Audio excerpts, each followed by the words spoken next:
Ayni paytda biz Jarqo'rg'on tumanining Qo'shtepa mahallasi hududidamiz. Mazkur hudud Angor tumani, Qiziriq va Jarqo'rg'on tumanlarining oralig'ida joylashgan cho'lli hudud bo'lib, bu yerda 3 ta suv saqlash inshooti barpo etilmoqda. Har biri 10 ming kub suv saqlash quvvatiga ega bo'lib, bugungi kunda birinchi inshootning barpo etilish ishlari amalga oshirilmoqda.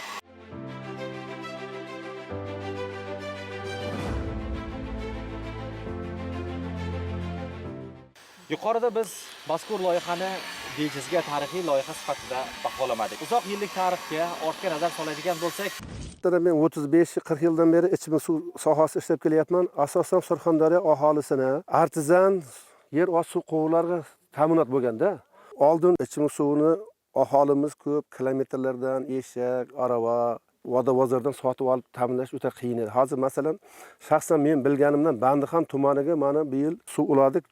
Xo'japak magistral suv quvurlariga To'polang suv quvuridan 200 metr suv quvuri qurish orqali viloyatdagi 5 ta tuman, Qiziriq, Bandixon, Sherobod, Angor va Muzrabot tumanlaridagi qariyb 70 ta mahallaning 200 ming nafar aholisiga toza ichimlik suvi bilan ta'minlash bo'yicha 24 soatlik rejimga o'tkazildi. Avvallari reja grafik asosida ta'minlangan bo'lsa, hozir uzluksiz suv ta'minoti bilan ta'minlandi. Quduqsoy mahallasi bo'l.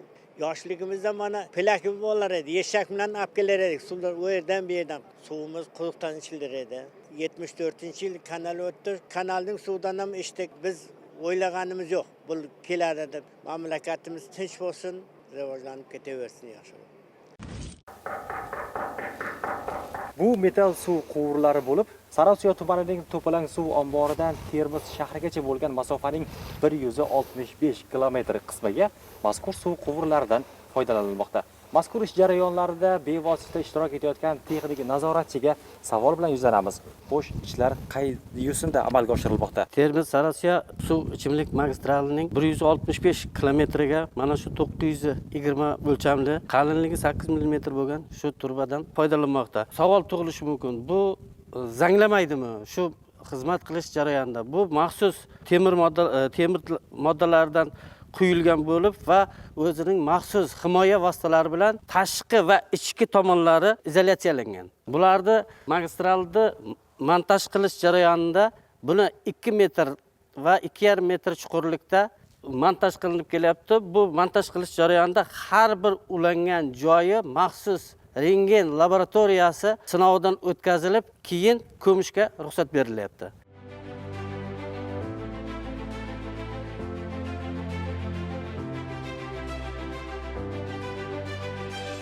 Bilamizki, mazkur loyihani amalga oshirish jarayonida zamon talabidan kelib chiqib, xorijiy texnologiyalar asosida ishlar olib borilmoqda. Shular haqida nimalarni ayta olasiz? Bunda asosiy birinchi qilingan ish shu To'polang suv omboridan 3 kilometr pastda 200 ming kublik suv tozalash inshooti foydalanishga topshirildi. Hozirgi kunda bu suv tozalash inshooti suvni tozalab aholiga bermoqda hozir.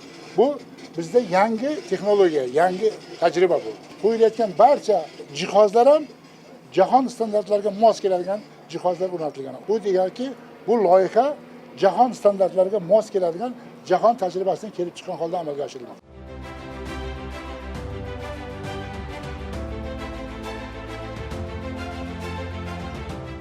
Zokir aka, bilamizki, Surxondaryo viloyati ichimlik suvi tizimini To'polang suv ombori hisobidan yaxshilash maqsadida tarixiy loyiha amalga oshirilmoqda. Aholining turmush darajasini yaxshilash, salomatligini yaxshilash, umuman kishilarning hayotidan rozi bo'lib yashashlariga xizmat qilish maqsadida mazkur tarixiy loyiha bugungi kunda amalga oshirilmoqda va qaysi bosqichga kelib qoldi? Hozir juda yaxshi gapni aytdingiz. Bu tarixiy loyiha ekanligini, ya'ni bizning nega loyiha bo'lyapti? Bu muhtaram prezidentimizning 2021-yil Surxondaryo viloyatining tashrifi doirasida amalga oshirilayotgan eng katta loyihalardan bittasi. Loyihaning asosiy mohiyati shundan iboratki, To'polang suv omborida ichimlik suviga yaroqli suv havzasi mavjud. O'sha suv havzasidan, suv omboridan Surxondaryo viloyatining Sarosiyo tumanidan Termiz shahrigacha bo'lgan hududlarni egallovchi tumanlar, ya'ni bu Sarosiyo, Denov, Sho'rchi, Qumqo'rg'on, Oltinsoy va Termiz shahrigacha bo'lgan tumanlarni toza ichimlik suvi bilan ta'minlash maqsadida bajarilayotgan loyiha. Loyiha amalga oshirish jarayonida Surxondaryo viloyatining 1,8 million yaqin aholisi toza ichimlik suvi bilan yaxshilanadi, ta'minlanadi. Shu loyiha doirasida hozir birinchi bosqich ishlari yakunlangan bo'lib, bu loyiha doirasida Qumqo'rg'on tumanigacha hozir to'liq aholi ichimlik suvi bilan ta'minlandi. Hozir loyiha doirasining ikkinchi qismi ketyapti. Ikkinchi qismida Termiz shahrigacha bo'lgan masofada ishlar hozir amalga oshirilmoqda. Suv ta'minlash tashkilot xo'jalik hisobida nasoslar olinmaslik, kerakli to'klarning puli to'lanmaslik, aholini bir maromda suv ta'minlash juda qiyin edi. Hozirgi kunda qarang, balandligi To'palang suv havzasidan Termiz shahriga 500 metr. Asosan mega loyihaning asosiy vazifasi aholini elektr energiyasiz o'z oqimli suv bilan ta'minlashga erishish degani.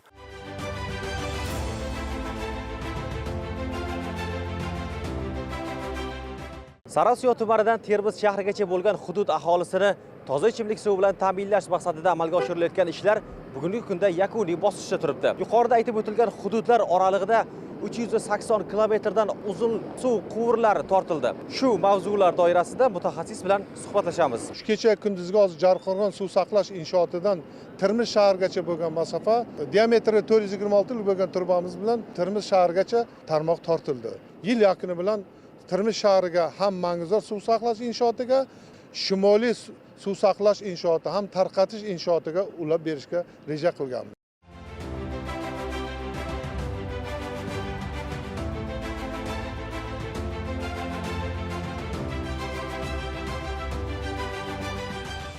Termiz shahri aholisini toza ichimlik suvi bilan ta'minlash maqsadida ikkita inshoot quvvatidan foydalanish rejalashtirilgan. Birinchisi Manguzor suv saqlash va tarqatish inshooti bo'lsa, yana biri siz tasvirlar orqali ko'rib turgan mana shu biz turgan hududda joylashgan Shimoliy suv saqlash va tarqatish inshootidir.